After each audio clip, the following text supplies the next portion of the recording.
Bonjour, très chers amis.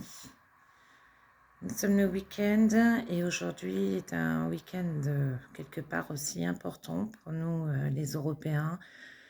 Et bien évidemment, toujours l'Ukraine qui se bat et qui subit.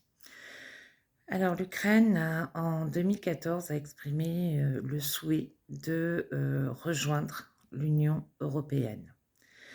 Il s'avère qu'aujourd'hui, nous célébrons justement l'Union européenne puisque le 9 mai est la journée de l'Europe un peu partout dans l'Union européenne.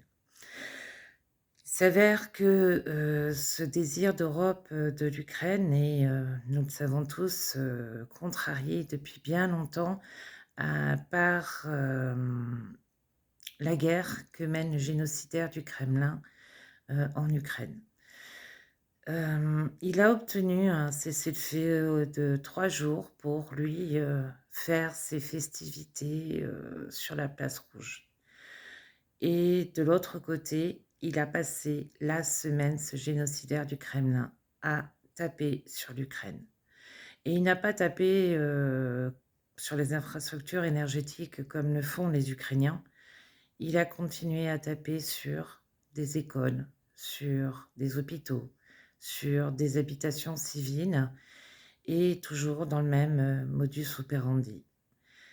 Et là où, c'est complètement abject, parce qu'ils savent très bien où ils tapent, c'est Soumy, par exemple, cette semaine, où un jardin d'enfants a été, complètement, détruit par, un Shahed qui est arrivé donc, sur, cette école.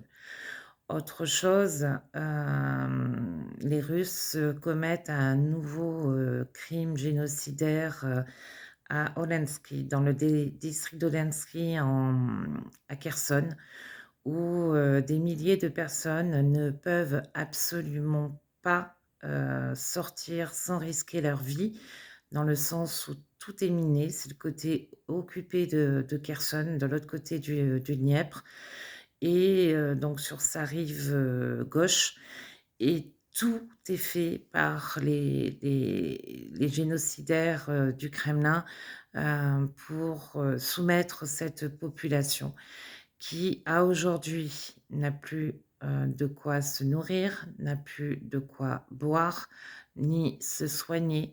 Elles sont en état de survie, à 1000 et Zelensky essaye de trouver un moyen pour, évacuer ces personnes. On vous en parle pas dans l'actualité, en France et cependant, c'est une réalité que vous pouvez lire dans la presse internationale, y compris la presse ukrainienne.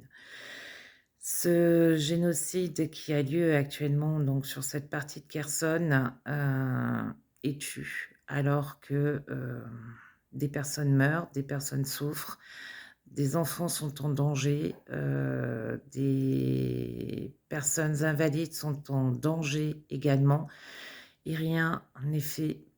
La Croix-Rouge, n'intervient pas non plus, alors que c'est quand même son rôle.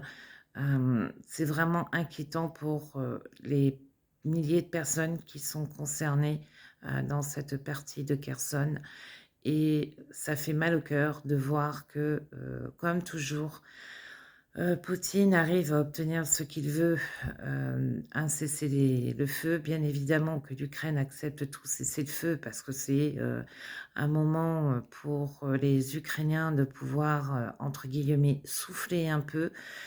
Cependant, nous voyons bien le côté abject de l'être, humain, s'il peut être qualifié d'humain, de Poutine. Donc en ce jour, nous, Européens, de, cette fête de l'Europe où nous célébrons la communauté, européenne qui a été fondée par, nos pères, n'oublions pas que nous vivons dans un pays en paix, en guerre. Dans d'autres pays, c'est ce qu'ils vivent au quotidien et sur notre continent, en Europe. Heu Je ne peux bien évidemment ne pas faire autrement que de penser à tous les Ukrainiens et partout en Ukraine, puisque, comme je vous l'ai dit, à aujourd'hui, on peut confondre le front et l'arrière, compte tenu que le génocidaire du Kremlin tape partout où il peut en Ukraine. Slava Ukraini, Heroyam Slava, Slava Nazi, Smert Vore, Ukraini, Ponaduse.